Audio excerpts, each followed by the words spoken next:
All right, welcome back, everyone. It's Ori time, everyone's favorite time of day. On commentary, my name is Gramelius, and I'm joined by Cubby. What's up, Cubby? Hey, Graham, how you doing? I'm good.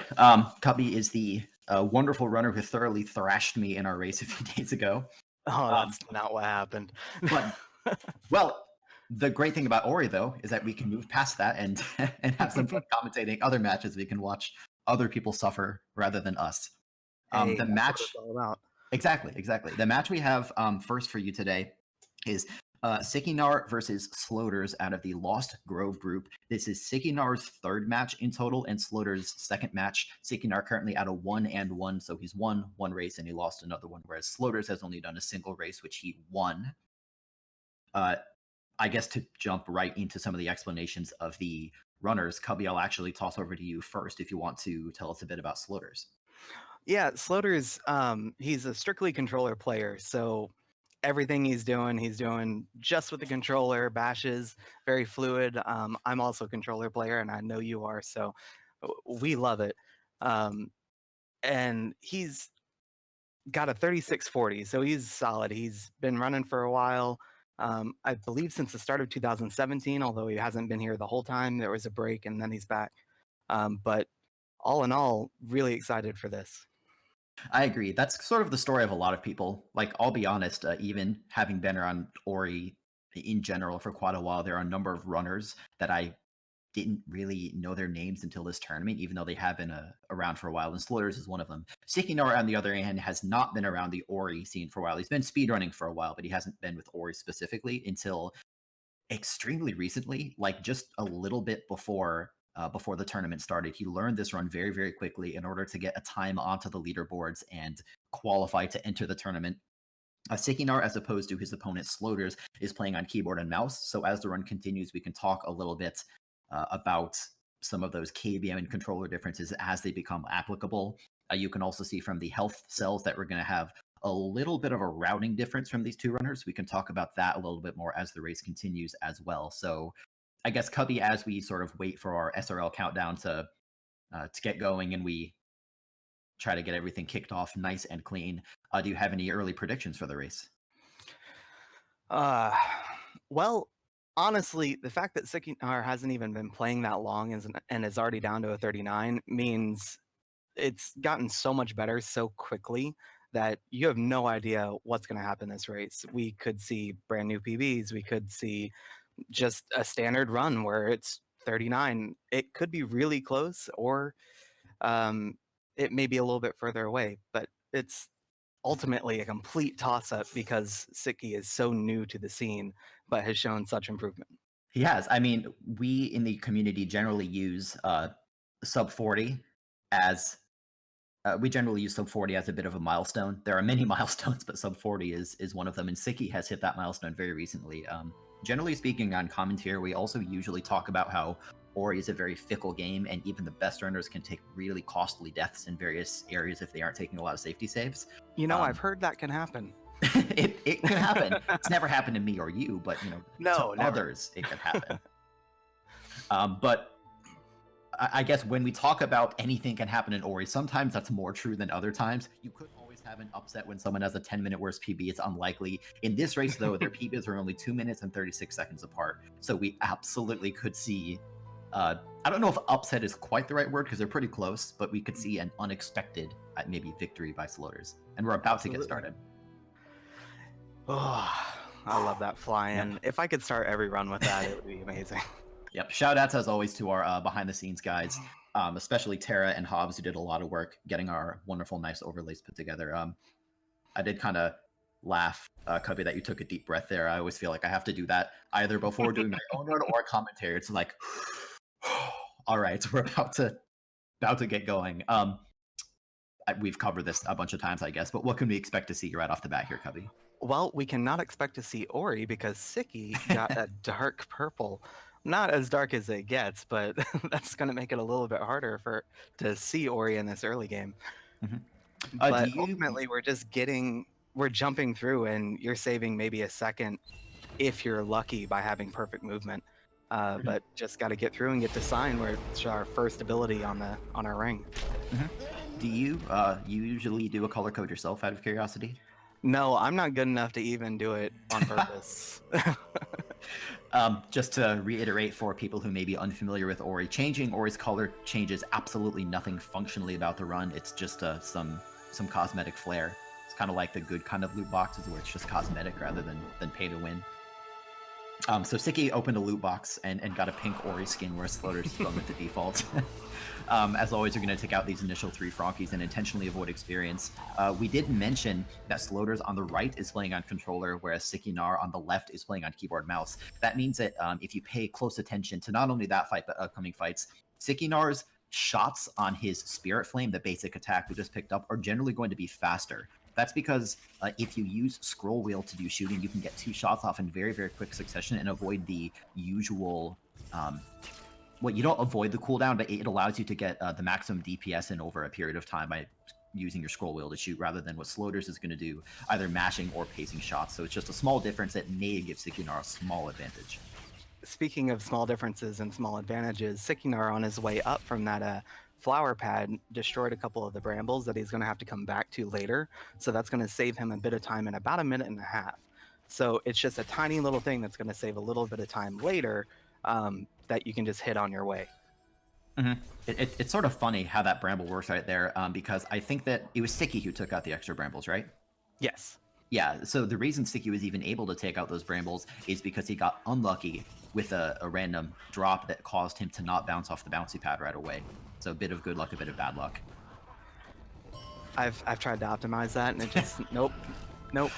There's very, very little RNG in the Ori All Skills speedrun in general, but there is some. It's extremely minor. Like, you'd be hard pressed to lose more than a few seconds, but there is a little bit of RNG, and most of it takes place in the first little bit of this run here with a handful of the early drops, and then a little bit in the Ginsu tree as well. But for the most part, it's very, very even. And speaking of even, would you look at this sync?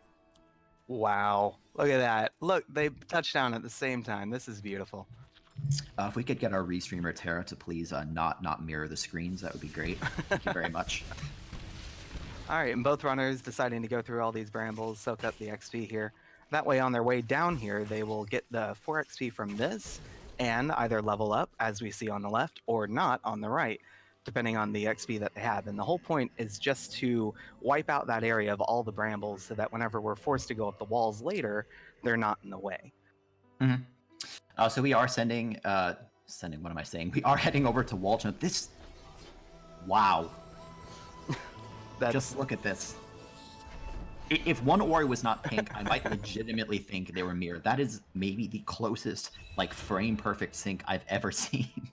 Well, if this is a sign of things to come, I'm excited. Sign. I see what you did there. That was a good joke, Cubby. You're doing well. Anyway, we have wall jump, and I also just want to make a special note on the topic of some of our behind-the-scenes guys. Tara was able to get us audio on commentary, whereas ordinarily we watch without audio, and I'm going to be honest, it changes everything.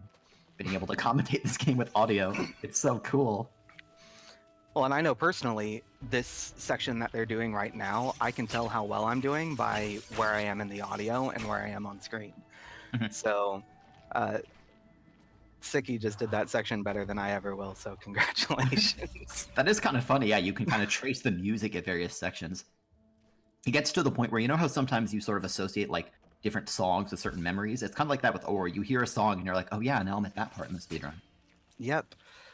I won't go into that. I introduced someone to the soundtrack, and now they're like, this is the part that's so sad. I'm like, you mean the game? What are you talking about? Pretty much.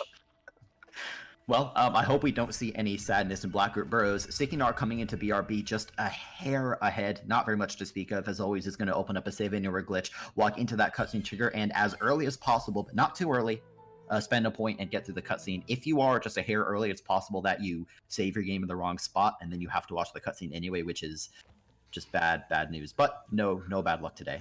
And solid menuing from both. I didn't see a hiccup on either. It was just, and we're out and we're back in.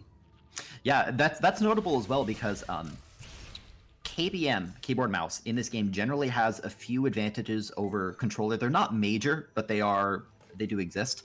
One of the advantages is shooting your Spirit Flame, as we've mentioned. Another advantage is menuing, because on keyboard mouse, you can just point your mouse wherever you need to go and do your menuing that way.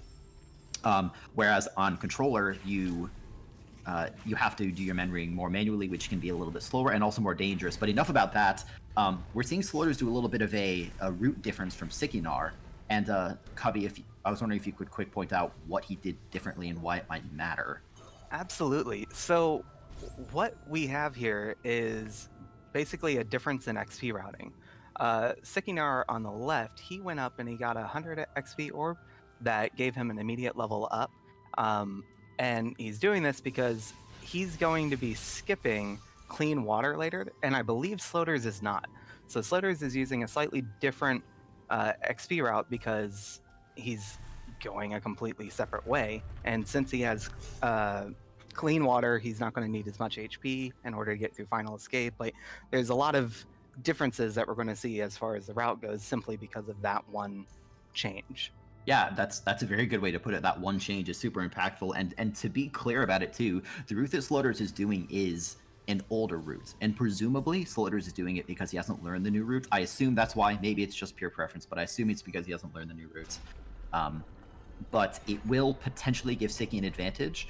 Sloaters' PB is faster than Sicky's, as we said, by about 2.5 minutes. However, Sicky's route is about 30 seconds faster, so we'll see. It's maybe a bit of a toss-up. Well, and that's the thing. They're only 2 minutes and 36 seconds apart, and they're doing basically completely different routes. So that tiny thing would bring it down to 2 minutes. All you need is a slightly bad run on one end and a good run on the other, and it's extremely close. Right. It is very, very close. Like, as of entering Blackroot Burrows, we were only a few seconds apart. You can see their deltas. Sickynar on the left is still just a hair ahead, but man, that can't be more than a few seconds. Holy cow. Wow. 3 seconds. What's 3 seconds anyway, right? Nothing if you ask Muffin. Exactly. So we have dash. We're going to go real quick, much faster than we were going before. Sickynar got through the slow zone slightly slower, so now they're even closer. That's like a second apart now. Yeah, whenever you do that save anywhere earlier, it leaves behind a slow zone that you can jump over. That's what Sloaters did, but Sicky did not. So now they're almost back to the Frankies landed at the same time. They are neck and neck right now. So I guess we'll see if anyone has any issues. Both of our runners have magnets. Some runners will choose to do a magnetless Frankie walk, but that's not the case here, which is good because magnetless is really hard, and magnet is still hard, but it's easier. Looks like Sickynar just gained like a 1-hop lead over Sloaters.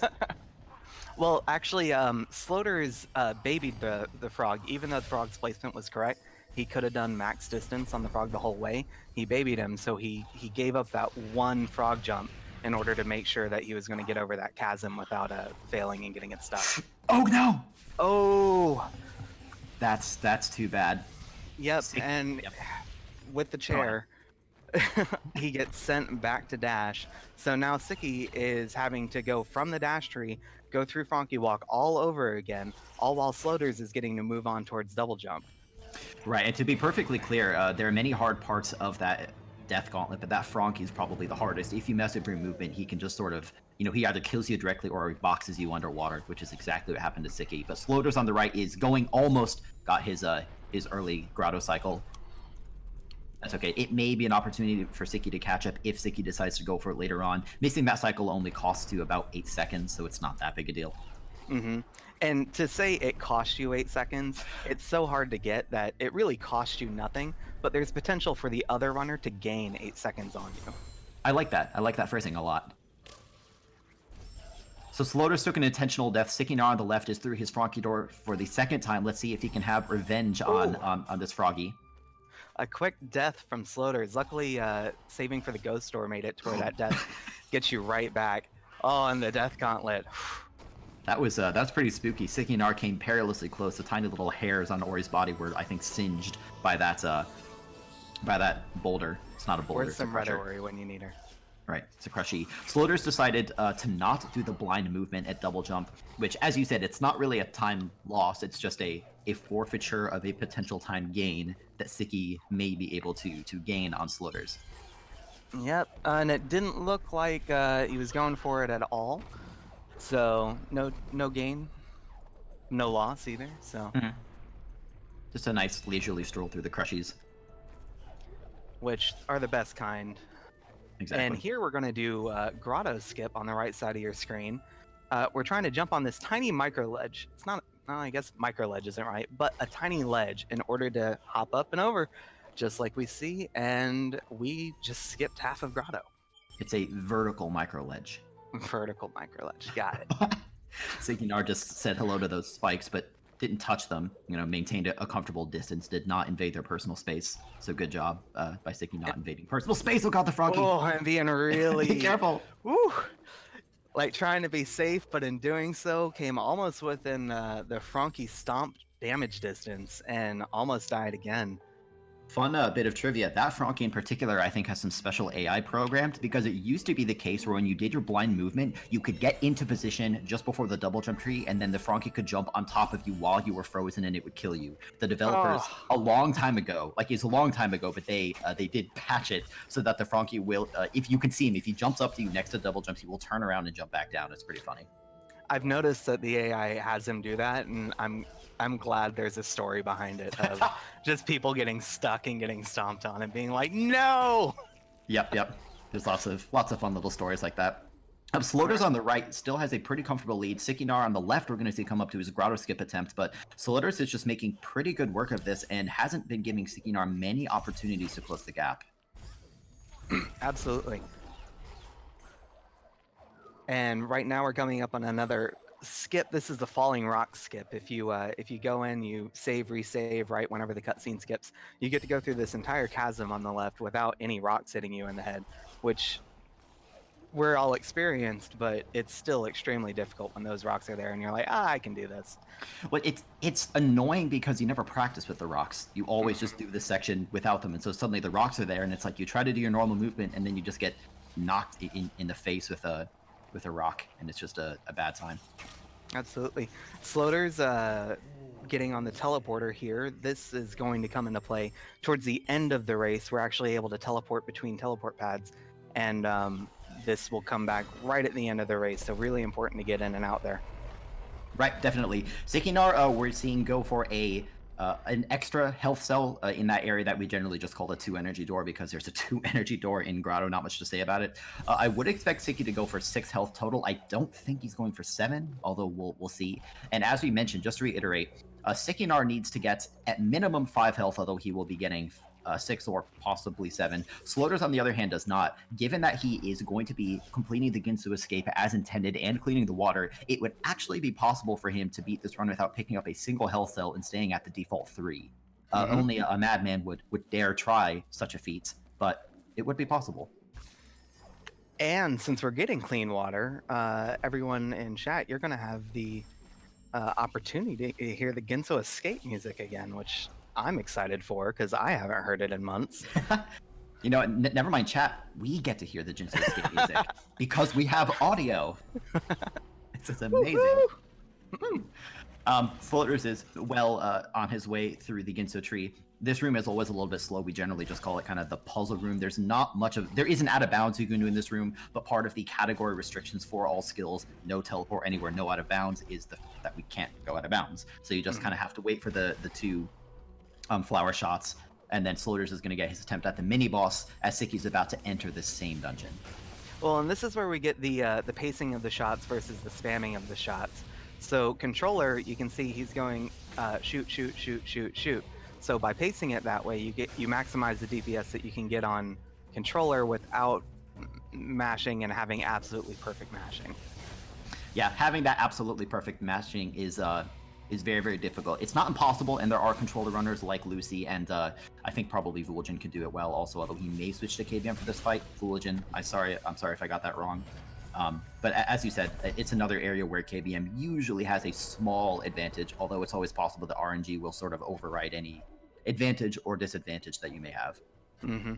Oh, and missing the keystone there. We got to pick up all these keystones. There's 4 for this door coming up. 2 in this room, 2 in the next room, and once we get those, we can get into this next room where we'll get Bash, which is one of the most fun abilities that we have in this game. That was... Good save, though. Scary. Almost missed the keystone, but did not miss it. And not missing stuff, similar to not dying, is more important than doing it perfectly. Bash And is we got Bash. Bash is just neato. It's a neato burrito little skill. For anyone who hasn't played Ori, you'll get to see it in action. It should be pretty self-apparent what the skill does, but just in case you've never even heard of this weird little game called Ori and the Blind Forest Definitive Edition, Bash allows you to latch yourself onto projectiles, enemies, and certain world objects like lanterns, and then you can aim in some direction. When released, Ori gets thrown in one direction and the object gets thrown in the other, and you can use that for a variety of purposes that you'll get to see as the run continues. I'm having like memories of routes past. I've had to be like, don't do this, and now I'm seeing it, and I'm like, oh yeah, I used to do all this. This is fun. And it's funny. This route has evolved quite a bit over its roughly 3-year history, especially due to the All Skills Tournament last year, where we discovered, among other things, grenade jump, which really impacted the end of the run. Nice key dupe by Sloaters, very, very clean, taking a death in the spikes close enough to the door to keep those keys in his inventory when he respawns. Really just nicely done. Oh. I'll say one more thing about the key dupe, which is taking that death, I would argue, is also... It's not slower, it's just potentially more difficult on controller as well. I see most KBM runners will sort of aim their bash in a certain direction and then hold right in order to just perfectly land in the spikes. You don't really get that luxury on controller. You have to be a little bit more manual about it. Yes, and interestingly enough, anyone who is using controller, when you're moving over to the left in order to get into the spikes there, if you're in the air while doing it, for some reason it gives you a little bit more control. So if you're having trouble with that section, jump in the air, scoot over to the left, it might help you out. Definitely. So here I would direct your attention over to the right side, because Sloaters is doing something that you will not get to see very often in this tournament, which is the top of the Ginsu tree. What you're supposed to do here is clear out both sides of the corruption at the same time by going into the left room and the right room. Sloaters isn't going to do that. Instead, he has managed his experience to get a timed level up just like so, using a trick known as course. Yep. It's a very, very cool trick to see. It's as with many things in speedrunning, it's sort of too bad that this escape sequence got phased out of the run, because it does overall end up being slower, but oh my god, it's cool. Oh, and we're pumping the music in, guys. Enjoy. This is the intermission, where we just sort of chill to the music. I promise we are still paying attention to the race. You know, we're not just completely shirking our commentary duties. I mean, we're shirking them a little bit, but not too much. For instance, I noticed that sickynar did get a successful key dupe despite it being a little bit slow. So, you know what, Tara, I'm doing just fine. Thank you very much. I could just expect you to insult me about something. Sloaters is making his way through this escape just fine. As with many parts of the run, even doing difficult sections like this escape, Sloaters is still going out of his way for some experience. I think he's getting 2 orbs, one near the spider and then another one right here. The reason is that Sloaters is going to need ability points for a number of locations, one of which I'm doing math in my head, and we're going to be almost synced. Almost synced. Almost synced. Maybe I should have quieted down and listened to the music. That's okay. The music is available probably on YouTube or something. Go listen to it. It's good music. So can you quick run over what Sicky's doing and why this is as close as it is? Yes. So by skipping the Ginso escape, we found that we could teleport to here to Moon Grotto, where we've already been. We went up to the left, and we're going to go to the right here, and we're going to manipulate an enemy, put it where it's not supposed to be, and use one of its projectiles to bash through a couple barriers that we're not able to yet. And by doing that, it's a slightly faster way to get to the swamp and to Stomp. That's right, and we'll see if sickynar can pull it off first try. This is one of the harder tricks in the run, and it's also one of the newer ones, although I guess to Sicky, everything is a little bit of a newer trick. It looks like sickynar is maybe trying to take a save, but he wasn't really able to because the frog was too close. So he's going to be a little bit careful, bash the frog up once, and then off to the side. That's a smart move. It sort of reduces the chance that you dunk the Frankie in the purple Kool-Aid. So sickynar is going to bait a shot here. Good, there's the first barricade. He has to bash it off to the right, grab the ability cell, and then get up high enough such that he can bait one of these other Frankie shots high enough to break the ceiling. Yes! Very precise timing there. I took damage, too. I'm fairly certain that would have killed Sicky if not for his 5th health. And on the right side, we're getting Drainless, which is a trick. Basically, you stomp and then you save while the stomp is happening, but there's no ground underneath you, and whenever the game reloads, it puts you on the closest surface that was underneath you, which is that underwater barricade. And by doing that, the stomp doesn't have time to get slowed down by the water, and you break the barricade anyways. So really, really cool tech that, again, we don't get to see anymore. I do miss that trick. It's a lot of fun, and there are actually multiple ways to do it, ranking from frame perfect all the way down to, what we call brainless. Sloaters is quickly coming up on the Kuro cutscene skip, though. Let's see if he can get it. This is a 17-second cutscene. Oh, Yep, looks like Sloaters is just going to watch it. all right, okay. and that's the bad guy, guys. We are halfway through the run, and that's Kuro. I think he's more misunderstood than I a bad agree. guy. My bot actually has some really strong feelings on the murder tree. Well, Sloaters is through the Kuro cutscene, even though he didn't get to skip it. He got the legendary Kuro cutscene skip, which is, like I said, it loses him 17 seconds, but as you sort of mentioned earlier, losing time might be the wrong word. It's a missed opportunity to gain time, especially because Sicky also has to attempt this cutscene skip, and if Sicky misses it as well, then that does not give Sicky any more of an advantage. Although if Sicky can get it, that'll be a 17-second gain back on Sloaters. Which just always feels really good. Oh, and if he takes any damage, looks right. Oh, no.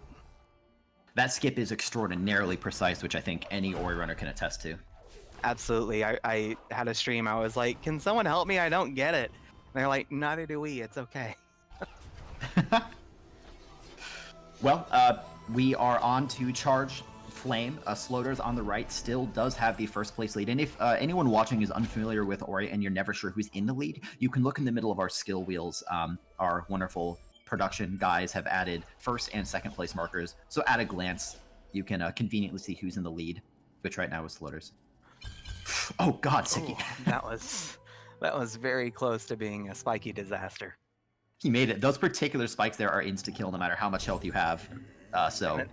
Sloaters pulling off a perfect save anywhere there in order to skip that cutscene and get right into the Sorrow area. That's right. With that, Sloaters is going to be moving on to an area that we generally call the left side of the map, which is Valley of the Wind, Misty Woods, those sorts of places. Or Forlorn Ruins, but we don't really go there anymore. Just in our group.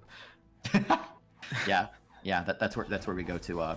You go there in some different categories, not this one. Anyway, Sloaters is going to be just bashing his way, doing a lot of these mid-air dash glides. One of the abilities that Sloaters unlocked during that Spirit Tree cutscene skip is the ability to dash in the air, which is very, very useful for additional speed. It also gives you something known as I guess an air dash glide. It's a way to sort of go neutral input and get a bunch of speed. Sloaters is also coming up on fast stompless.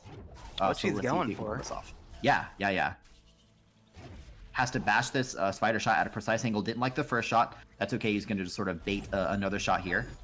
It's very important that you get your angle right. And then even after getting the shot, you have to get out of the way in order to unload a rock that's in the way and allow your spider shot to hit the rocks above Kuro. You also have to get this ability cell. Nice job. Beautiful. And it was also a really, really hard shot to make because his save was coming back up at the exact same time he was about to make the shot. So he had this glow about him, which completely blocks the inside of your bash reticule. So it's really hard to tell exactly where you're pointing. That trick is just hard on controller too, harder on controller. Similar to anything involving bashing. On controller, you kind of have to do it manually. And on KBM, you have the luxury of some aiming using visual cues if you decide to use those cues. Put your mouse on this rock. Pretty much. So Sloaters on the right still with a pretty sizable lead. Things are about to get super crazy for him though. He's going to bring this small little amphibian creature over. And deciding to not make a safety save or go get additional energy is just going to go directly into Sarvabash. He does want to bait both of these birds, not just one. So we have sort of Sarvabash on the right, and on the left side we do have Fast Stompless, so we'll see if Sicky can get his Fast Stompless. Assuming he goes for it, he does not. So my mistake. Sicky's just going to decide to skip the Fast Stompless trick entirely, and Sloaters is just on his way. Yeah, Sloaters is in. That was clean. A little bit of damage heading up, getting hit by one of the birds, but other than that, very good. I agree. That's not an easy trick, especially because as is sort of becoming a theme here, KBM runners have the luxury of scroll wheel double bashes, again, if they decide to use them, which can make that trick by no means free, but it does make it arguably easier. We're also seeing Sloaters go for something known as a frog juggle. Its name sort of implies what it does. You just take this frog and repeatedly hold feather and just bash him upwards. The reason is that we're going to be using this frog to we're going to be using the frog's projectile more specifically to break a barricade on top, just like we used a projectile from the frog below in a rocket jump to break the first one. And we also got to see kind of a negative of using a controller there. When you're holding and a death to the spikes, that's painful. That is painful. But when you use the analog pad while bashing, it will always start at the 12 o'clock point and then move to the position that you put it in. So since he's holding down on the D-pad, you'll see it starts up and rotates down each time, which takes just a little bit longer. So this gives you the consistency of always making sure you're shooting straight up, but you're having to wait a little bit longer for that consistency. Right, and it is just perilously easy, let me tell you from experience, perilously easy to accidentally throw that frog into spikes. Looks like Sloaters is through the second time, got another rocket jump, and did not touch the spikes. He will take a level up. That is another planned level up on the experience from that little plane. He's going to open up a save anywhere and just head over to the Sunstone. So Sloaters still has a lead, but not by much. That Death and Sorrow was pretty costly. And this is another route divergence that we're going to come to. Sloaters is leaving Sunstone, but Sicky is going to be going over to Charge Jump. And they may actually be coming together pretty close to each other.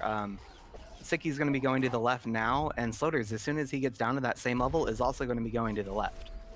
That's right. So Sicky, all of these spikes will not quite one-shot him. They will almost one-shot him. We saw sickynar get through, and here we see Sloaters just accidentally took a death down there in the kettle-cooked caverns. He does have to avoid pretty much all of those spikes, or they will just wreck his day. Doritos has kettle cooked? That's amazing. I think it's just sort of evolved into more general chip-themed. Ideas. Okay, we're not sponsored. Sorry. I'm gonna be quite honest. I have been Googling brands of chips during this commentary, but don't tell the planning people. Oh crap! Did I say that live? So Cubby, what's sickynar up to? Well, he was doing some not blind but difficult movement through a save anywhere menu, which you see now he's bringing back up, and he's just moving into a position so that he can save up against a ceiling wall.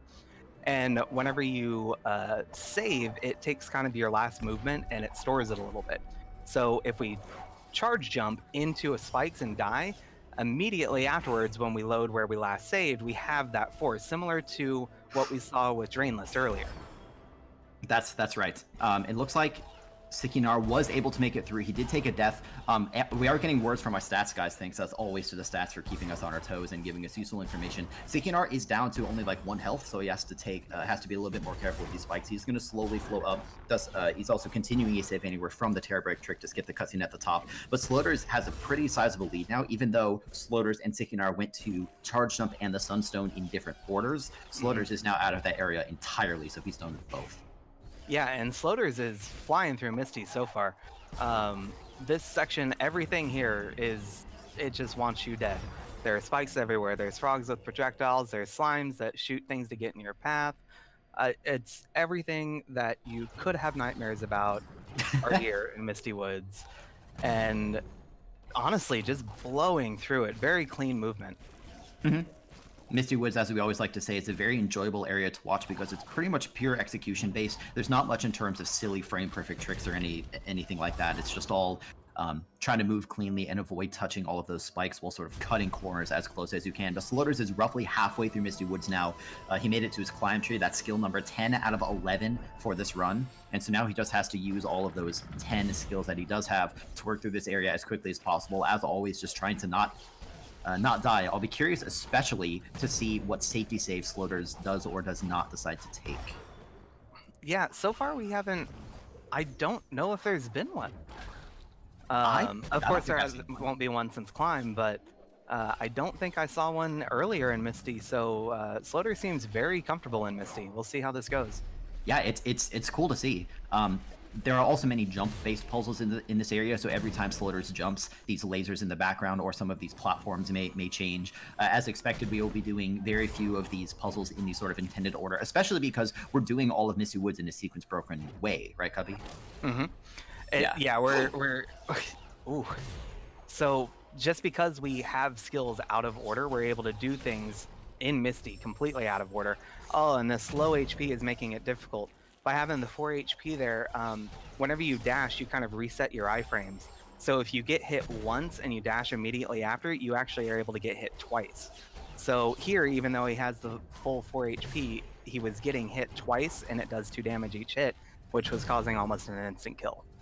That's right. That's a very good point. We actually use that particular, what's the word I'm looking for? We use that particular trait of dashing to our advantage to take an intentional death as we go towards Light Grenade, but right now that is absolutely unintentional. And sickynar is not very far behind, and I still haven't seen a safety save from Sloaters. That means that if Sloaters takes another death, he'll be all the way back to Climb Tree and might even lose the lead to Sicky. Yes, I mean, it's closing up really, really quickly here. It comes down to the mini-boss, and even after the mini-boss, it looks like the XP on Sicky might not be high enough for him to get a level up after the mini-boss, which means he's not going to have a health refill or energy in order to be able to quickly get out of the end of Misty.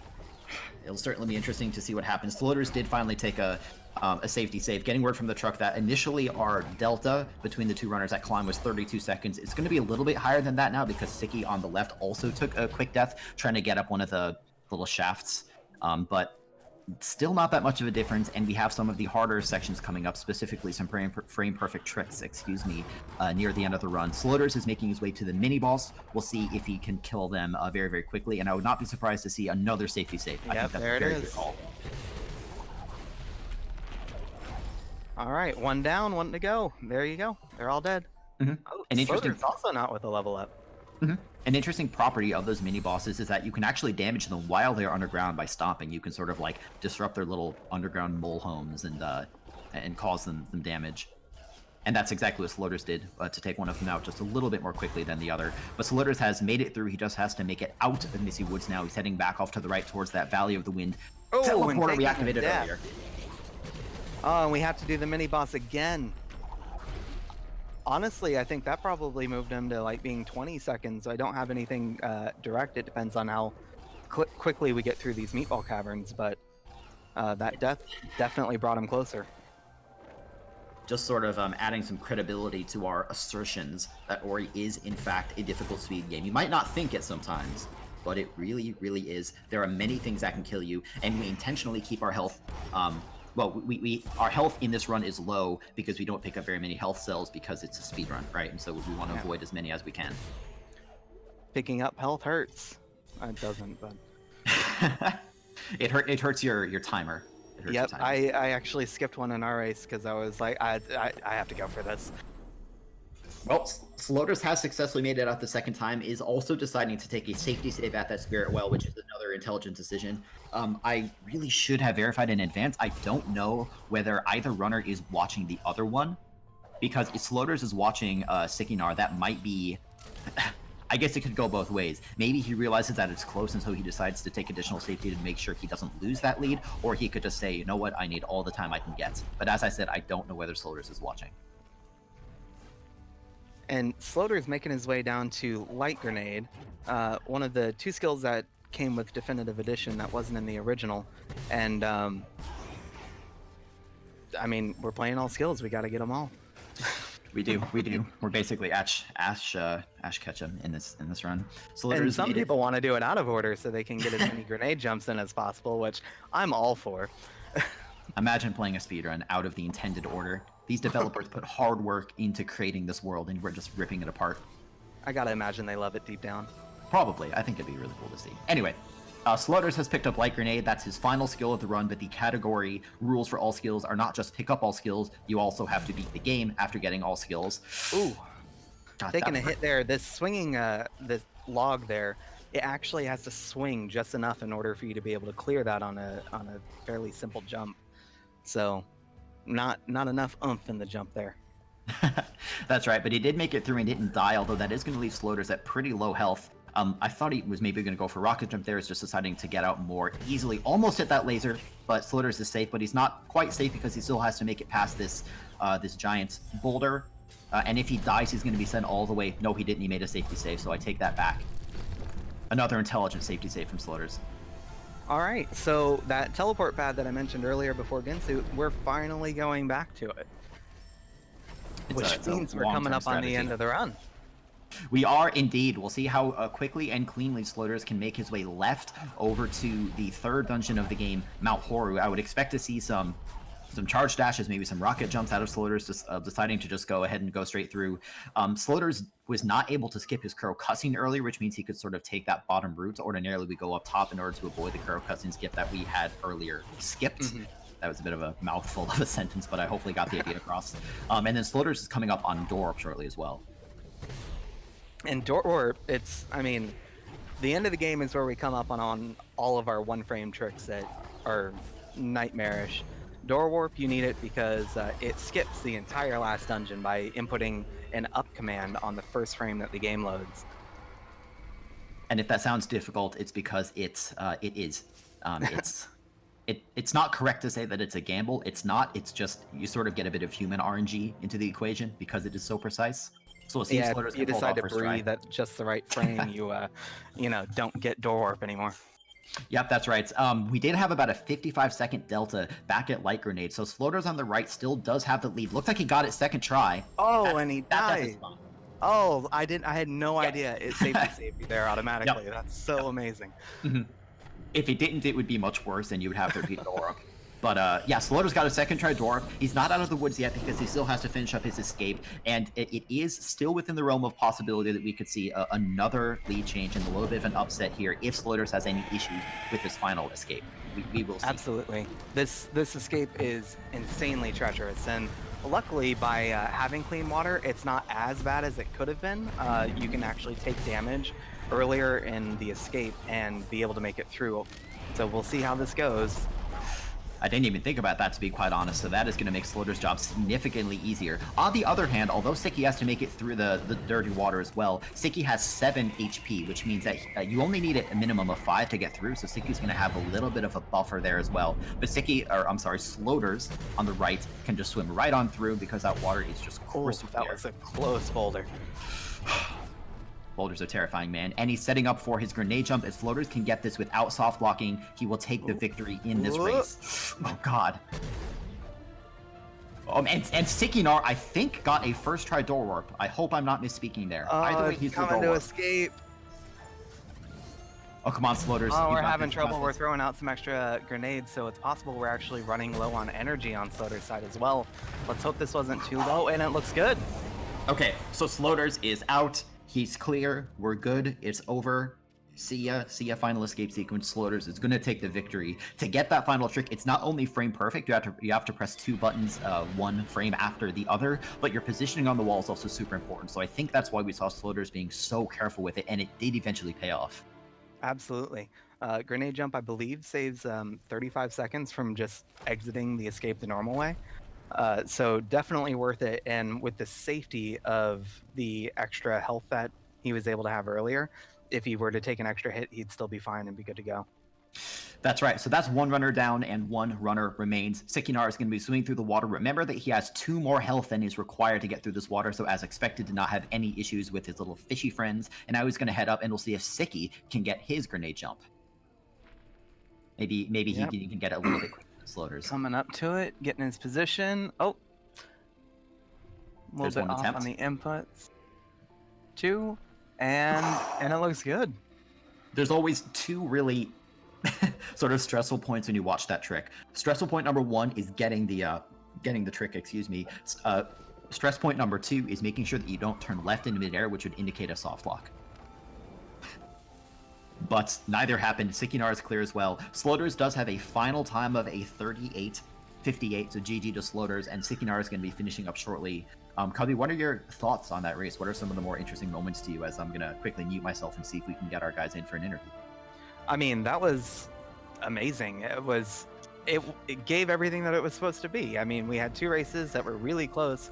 I mean, these are coming down to being just a minute and 6 seconds apart. and that's with a couple extra deaths. So all in all, this was really interesting. And it was also a great showcase because we got to see two completely different routes and the pros and cons to those routes. So it was quite nice. Oh, but we're losing our music now. It is too bad that we lost our music, but that's okay. God, I slurred every single word in that sentence. My goodness. Good thing you were talking there and not me. Looks like we are going to get both runners in for an interview, so we'll just wait a moment and let the intertubes sort of get unclogged. All right, there we are. I'm going to pull them both in. Okay, hey guys. Yo. Welcome. GG to both of you, and GG Sloaters on the victory. That was a close race. Yeah, thank you. I was getting pretty nervous towards the end with all those kind of bad deaths I was having. Sloaters, I'll direct the first question at you. How nervous were you going into this race? You know, I've done like a few like tournament races now, and usually I'm pretty nervous at the start, but after like 5 or 10 minutes, I calm down a little bit. Yeah, that makes sense. Follow-up question: were you watching the restream or Sicky? I had the restream open. I was kind of glancing at it, you know, like at skill trees and moments I could, you know, not play for a second. So I was aware he was like, you know, pretty close to me towards the end there. Do you feel that and Sicky, I'll ask you a question in a minute too, I promise. Yeah. Sloaters, do you feel that affected your play in one way or the other, knowing how close it was? Yeah, I would say so. I was trying to be really careful not to have any more major deaths happen. Yeah, seems pretty logical. Sicky, I guess same question to you. How did you feel going into this race? I actually wasn't that nervous about this race. For whatever reason, I think I'm getting better at like handling the nerves for Ori right now because I've had a few in the past in terms of races, which was nice because I was able to keep level-headed in some parts that didn't go necessarily how I wanted it. So Yeah, totally. And it may not have been how you wanted it. However, you were within 1 minute of your PB time, so that's a really solid run. Considering I had that death at Frankie Walk, I'm honestly like, I'm really happy with everything after that because yeah, I was able to keep pace with it at least, so I'm happy about that. Yeah, really solid gameplay. It was really enjoyable to watch. Yeah, Sicky, I have another specific question for you. So this is not your first speed game, of course. How do you feel your previous speedrunning experience, I guess, let you learn Ori so fast? Or to phrase that question another way, what strategies did you use to learn the game so fast?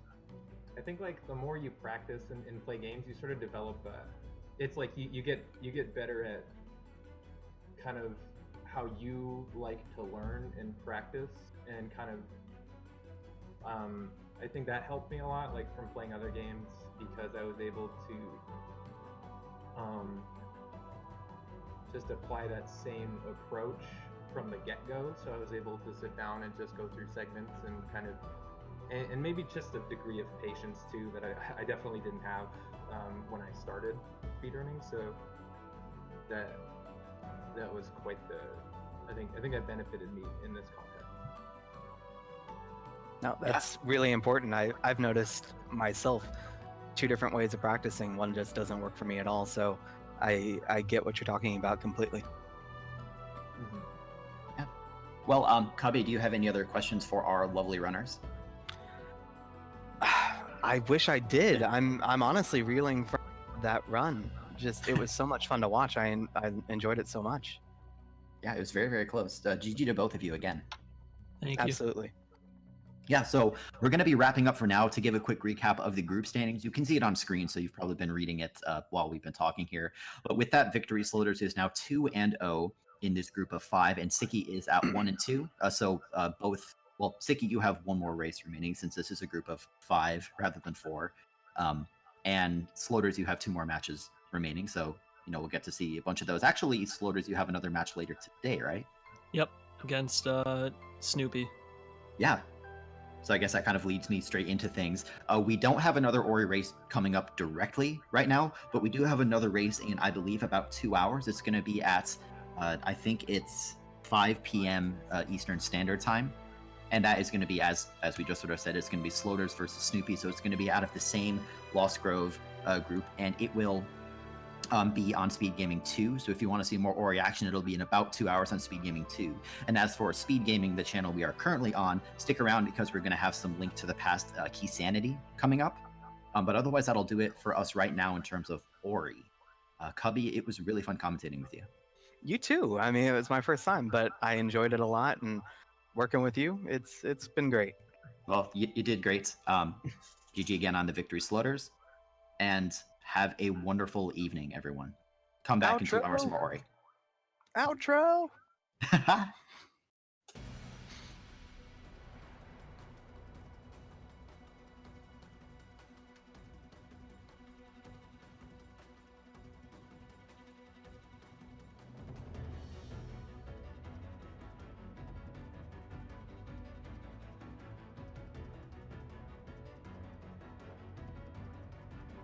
Max distance on the frog the whole way. He babied him, so he gave up that one frog jump in order to make sure that he was going to get over that chasm without failing and getting it stuck. Oh no! Oh, That's too bad. yep. And with the chair, he gets sent back. Stories like that. Sloaters on the right still has a pretty comfortable lead. Sickynar on the left, we're going to see come up to his grotto skip attempt, but Sloaters is just making pretty good work of this and hasn't been giving Sickynar many opportunities to close the gap. Absolutely.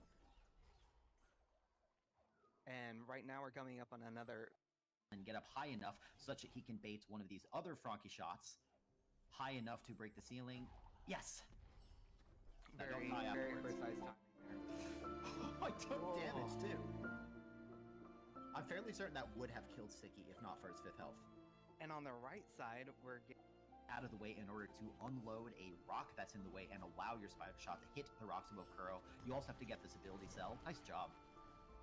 beautiful. And it was also a really, really hard shot to make because his save was coming back up at the exact. It's 1.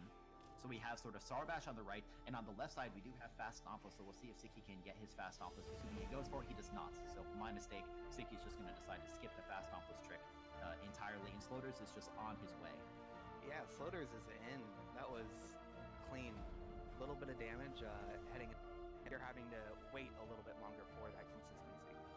Right, and it is just perilously easy. Let me tell you from experience, perilously easy to accidentally throw that frog into spikes. Looks like Sloaters is through the second time, got another rocket jump, and did not trust her spikes. He will take a level up. That is another planned level up on the experience from that little plane. Is going to open. He gets down to that same level, is also going to be going to the left. That's right. So Sicky, all of these spikes will not quite one-shot him. They will almost one-shot him. We saw Sickynar get through, and here we see Sloaters just accidentally took a death down there in the kettle-cooked caverns. He does have to avoid pretty much all of those spikes, or they will. Boss, and even after the mini boss, it looks like the XP on Sicky might not be high enough for him to get a level up after the mini boss, which means he's not going to have a health refill or energy in order to be able to quickly get out of the end of Misty. It'll certainly be interesting to see what happens. Sloaters, because it's a speed run, right? And so we want to avoid as many as we can. Picking up health hurts. It doesn't, but it hurts your timer. Yep, I actually skipped one in our race because I was like, I have to go for this. Well, Sloaters has successfully made it out the second. No, don't get door warp anymore. Yep, that's right. We did have about a 55-second delta back at Light Grenade, so Sloaters on the right still does have the lead. Looks like he got it second try. Oh, and he died. Oh, I had no idea. It saved you there automatically. Yep. That's so amazing. Mm-hmm. If it didn't, it would be much. He's coming to escape. Oh, come on, Sloaters. Oh, we're having trouble. We're throwing out some extra grenades, so it's possible we're actually running low on energy on Sloaters' side as well. Let's hope this wasn't too low, and it looks good. Okay, so Sloaters is out. He's clear. We're good. It's over. See ya. See ya, finalist. Sloaters. Coming up to it, getting his position. Oh. A little bit off on the inputs. 2, and it looks good. There's always 2 really sort of stressful points when you watch that trick. Stressful point number 1 is getting the trick